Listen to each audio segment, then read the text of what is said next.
The Financial Survival Network, helping you survive and thrive in the new economy. Go to CarrieLutz.com and sign up for 30 free micro trainings on financial survival.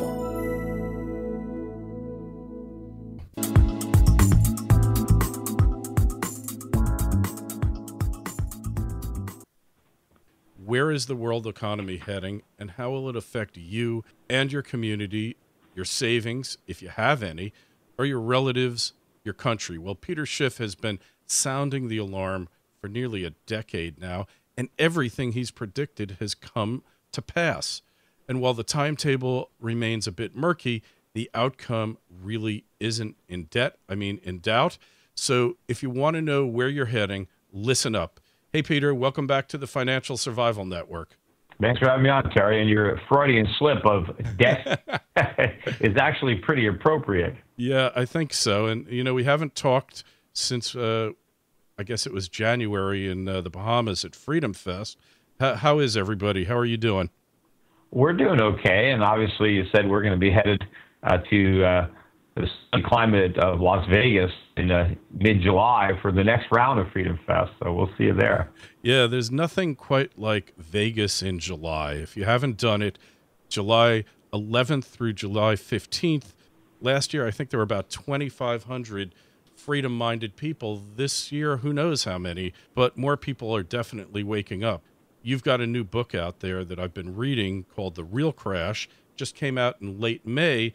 Basically what you're saying, what we experienced in 08 and 09 was just a warm-up, huh? Basically, I mean, when I wrote about those events in my 07 book, Crash Proof, I did see all this coming as far as the bursting of the housing bubble, the ensuing financial crisis, the Great Recession. I did get all that, but that wasn't the economic collapse that I was trying to encourage people to prepare for. I thought those were the events that would usher in, that would set in motion that collapse. Because I was confident the government would make all the mistakes that it made to create that problem.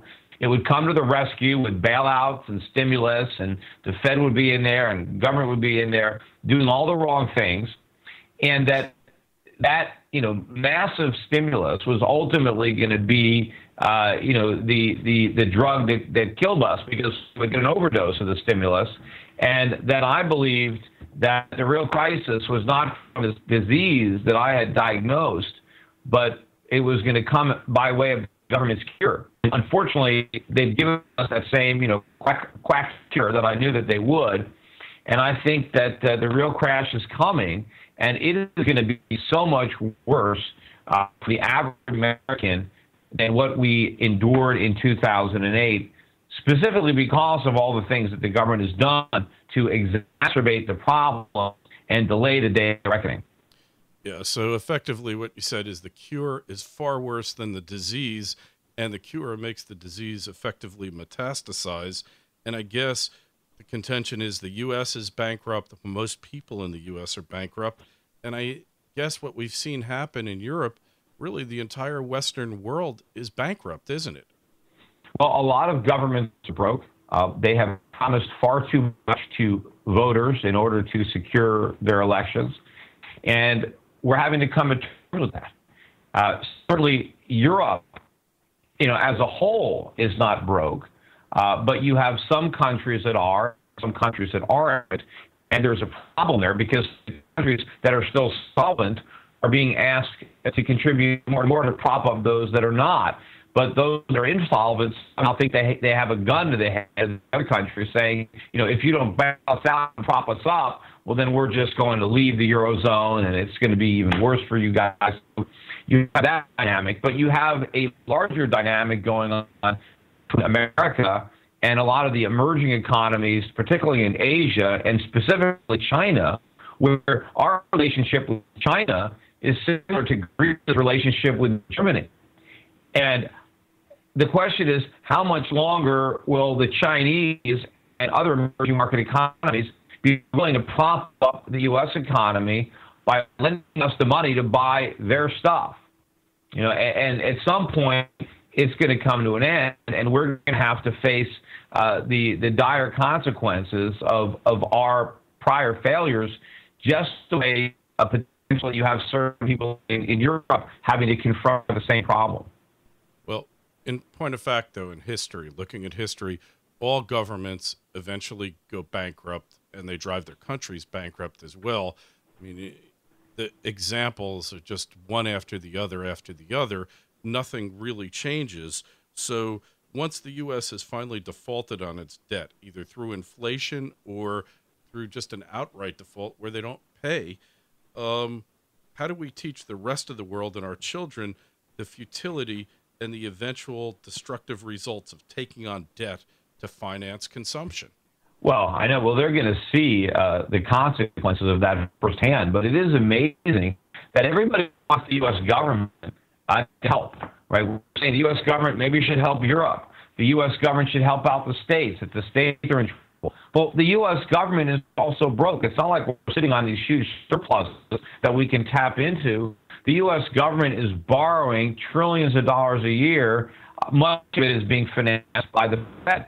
So the U.S. government is not in a position to help anybody. The U.S. government is borrowing itself. All we can do is borrow some additional money on behalf of other entities that we won't help, or we could print money, but that is not going to solve the problems. It's going to make them worse. I don't know. Will people make the connection when this real crash comes? Will enough people understand that it was government action and it was central banking that brought it on? Or will they, again, be led to believe that it's some inherent failure of capitalism? That the problem is we just didn't have enough government regulation, and the solution is to make sure that we have even more government involvement in the future to protect us from capitalism. And hopefully we don't come to that conclusion, because that simply means much more pain to come. For those of us, you have a son, I've got children, and I'm trying to educate them and explain to them how the ultimate result of debt is bankruptcy if you're not borrowing money to create wealth, if you're just borrowing money to consume. But, we've got this election coming up. It seems to me that the 800-pound gorilla in the room of the de facto bankruptcy of the United States isn't being addressed by anyone other than Dr. Ron Paul, who's kind of been dealt out of the hand. Yeah, nobody wants to look at the underlying solvency. I've heard people point to Greece and talk about all their unfunded liabilities. We got more as a percentage of our GDP, and we can't afford to repay the national debt. I mean, even if you forget about all the contingency and off-budget liabilities and just look at the Treasury bonds that are already out there that we've sold, we can't retire that debt. We can't pay 15 or 16 trillion to our creditors. We've got about $5 trillion rather, that is due in the next year. We don't have that kind of money. But obviously, the intention of the government is simply to borrow the money necessary to repay the maturing notes. Well, what if we can't do that? What if interest rates go up? Yeah, it's really easy to service this debt when interest rates are at zero. But what if they go higher? Even Senator DeMint was able to ask this question to Ben Bernanke, and Ben Bernanke's response to DeMint's observation, what are we going to do as a nation if interest rates go up? How are we going to service this enormous debt? And Ben Bernanke said, don't worry about it, because even if interest rates go all the way up to 1%, it's only going to add $100 billion a year to the deficit. All the way up to 1%. What if they go to 5%? What if they go to 10%? 1% is still artificially low. It's total denial. It's just pouring gasoline onto the fire. Eventually, this thing is going to collapse. And after the dust settles, do you think we're realistically going to go back to a gold standard or sound money? I hope so. I mean, that's the only viable solution that will work.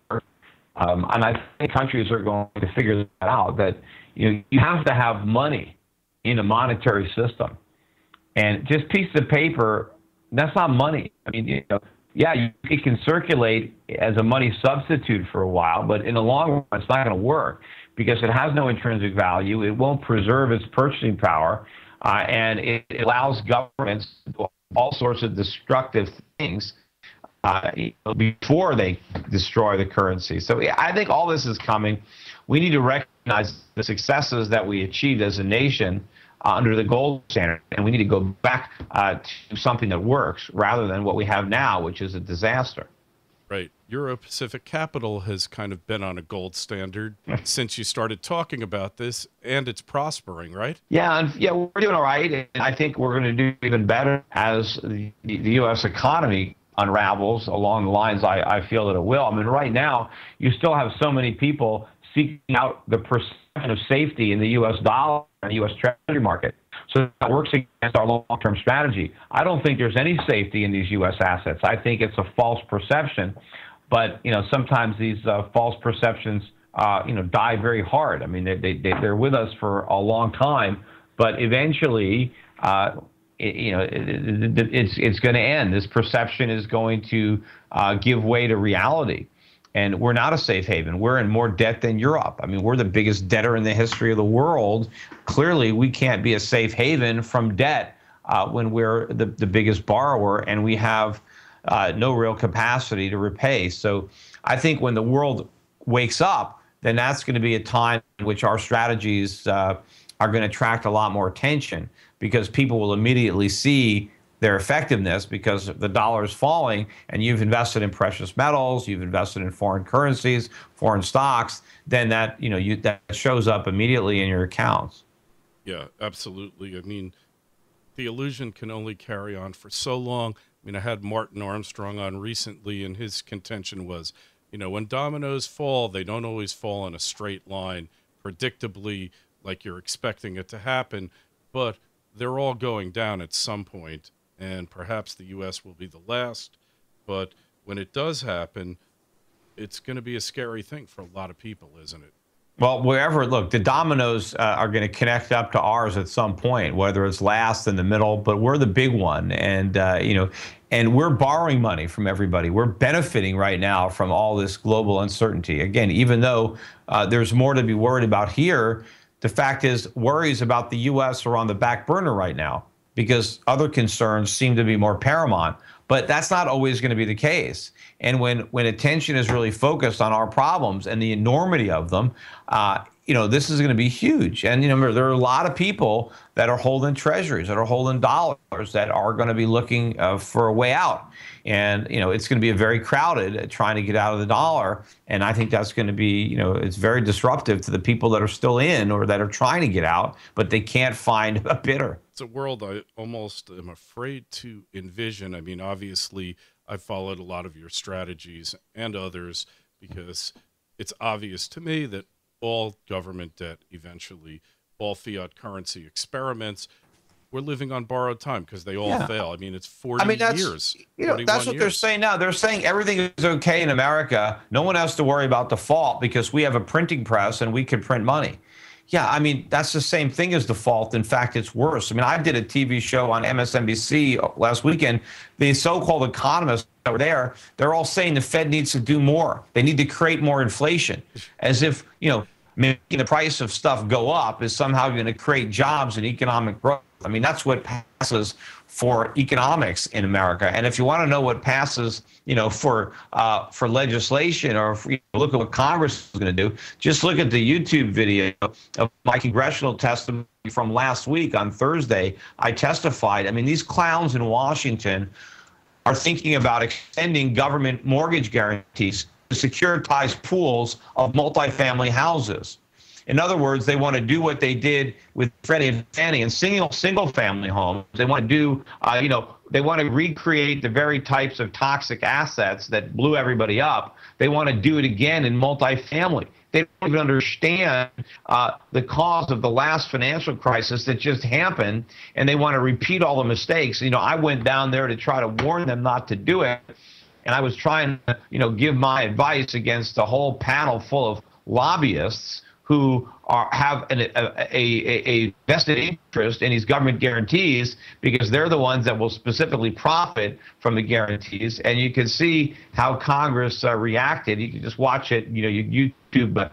Mr. Schiff returns to Washington, and you can see, the excerpts that specifically included my testimony and the interaction between the members of Congress and me. I mean, nothing ever changes, and they're certainly not there doing the people's business. They're doing the lobbyists and the large financial institutions' business. No Oh, question. absolutely. And they're in the business of getting reelected.